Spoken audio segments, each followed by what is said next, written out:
मन को सोचने का समय ना देना, मन को पॉजिटिव सोच के लिए विवश कर देना, ये नाम जप से होगा, दूसरी किसी बात से नहीं होगा।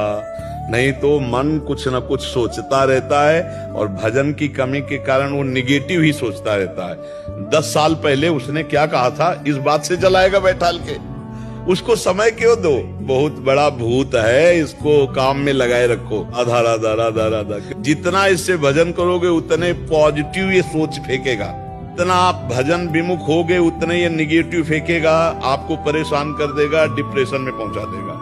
जितना नाम जप करोगे, सही आचरण करोगे, धर्म से चलोगे, पॉजिटिव विचार देगा। विचारों में सुख है, बाहर नहीं है। एक निगेटिव विचार का आदमी हर स्थिति में जलेगा, एक पॉजिटिव विचार का आदमी हर बिगड़ी परिस्थिति में भी अपने आप को सुखी कर सकता है। देखो, निगेटिव पॉजिटिव हमारे दिमाग का विषय होता है और सुख दुख हमारे दिमाग से उपजता है, बाहर नहीं होता है, उपजता है, बाहर नहीं होता है। घर का या बाहर का कोई कुछ बोले, हम उसके बोलने से अपने दिमाग को परेशान कर लें, ये बुद्धिमानी नहीं, ये विवेक नहीं है। हमें अपनी मर्जी में जीना है। आप अपनी मस्ती को नष्ट मत होने दीजिए। हर परिस्थिति में मुझे अपना दिमाग बचाना है। अगर हम ऐसे डिस्टर्ब होते गए तो धीरे धीरे कोई ऐसी बड़ी बात आ जाएगी जो डिप्रेशन में पहुंचा देगी। हमें काटना सीखना है, हर बात को काट के मस्त एकदम राधा राधा राधा। नहीं, अगर ये सब लोग खिलाफ हैं तो क्या होगा? भगवान है ना, प्रभु है ना, वो मंगल ही करेंगे। भजन कभी निष्फल नहीं होता। भजन एक बार राधा कहा, ये तुम्हारे उस समय काम आएगा जहाँ कोई काम नहीं आएगा। विश्वास कर लो हमारी बात को, कभी निष्फल मत हो। सदैव दूसरों का हित करो, दूसरों का मंगल करो, भगवान का नाम जप करो और स्वयं कष्ट सह जाओ तो महान बन जाओगे, महान बन जाओगे। हमारी बात को समझ लीजिए। सुख का तात्पर्य जैसे केवट को मिला, केवट श्री भगवान के चरण पखाड़ रहा है, भगवान बाद में उसको उतराई दे रहे ना, मना कर रहा है ना भगवान से। वो कह रहा अब कछुनाथ न चाही मोरे, और जब चरणों को पखार रहा है तो कैसा स्थिति कैसी है? अति आनंद उमगे अनुरागा चरण सरोज अश्रु प्रवाहित हो रहे हैं। ऐसा आनंद, ऐसा सुख मिल रहा है कि भगवान से कह रहा है अब कुछ नहीं चाहिए, भगवान से कह रहा है। इसे सुख कहते हैं।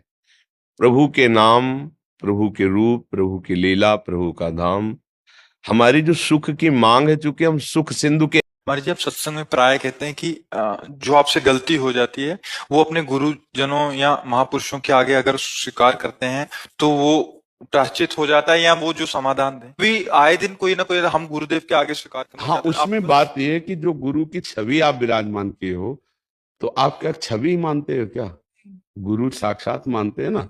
अब देखो, जैसे हमारे सिर पर विराजमान, हमारी आप कुटिया में जहां हमारा वास है, तो हमारे सिराने गुरु जी की पादुका है, गुरु जी के मोजा है, गुरु जी की प्रसादी, और सामने गुरु जी विराजमान छवि में। मतलब रात दिन उनकी हम दृष्टि में रहते हैं। अब जैसे हमसे कोई गलती हो जाए तो हम छवि के सामने खड़े होकर ऐसे, प्रभु आप सर्वज्ञ हो, मेरे से गलती हो रही, नाथ आप। प्रगट में तो आप कहने में संकोच कर सकते हो, लेकिन छवि से कहने में संकोच है, क्योंकि हमारी घर की चीज है ना।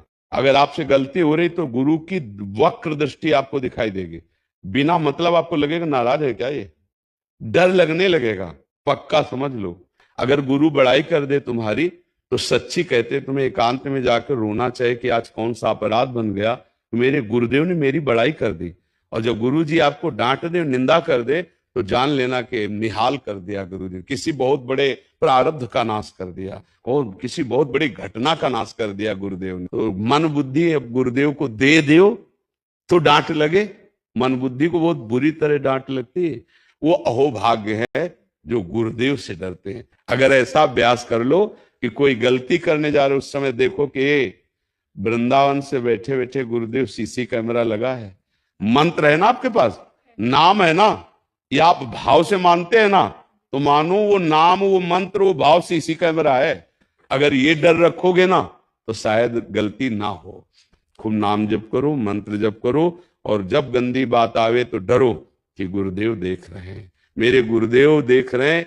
मैं दुनिया को असंतुष्ट कर सकता हूं, गुरुदेव को नहीं। अगर मेरे गुरुदेव नाराज हो गए तो मेरा जीवन किस काम? ये भावना आपको महात्मा बना देगी। किसी स्त्री को भोग दृष्टि से मत देखना। जननी समझानो पर नारी, मतलब तुमने नारी की तरफ भोग दृष्टि से देखा नरक के अधिकार तुम्हारे फिट हो गए। नरकश नारी मतलब नारी को तुम भोग बुद्धि से देखा, तुम्हारा नरक का बिल पास हो गया है। हमारी माता दृष्टि होनी चाहिए, बहन दृष्टि होनी चाहिए, पुत्री दृष्टि होनी चाहिए कि भोग दृष्टि। इन्हीं से हम लोग पैदा हुए, आकाश से थोड़ी पैदा हुए। यही माताएं हैं, इन्हीं से बड़े बड़े बलवान बुद्धिमान राजा महाराजा ऋषि मुनि सब इन्हीं से उपजते हैं। अच्छा, कोई ऊपर से नीचे तक चाहे लोक में देख लो या परलोक में, जननी के सिवा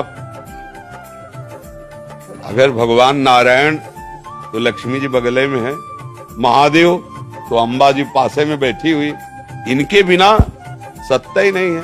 शक्ति के बिना अगर वो मात्रा ऐसे न चढ़े शक्ति की, तो शिव को क्या बोलोगे? सौ। ये शक्ति ही शिव है।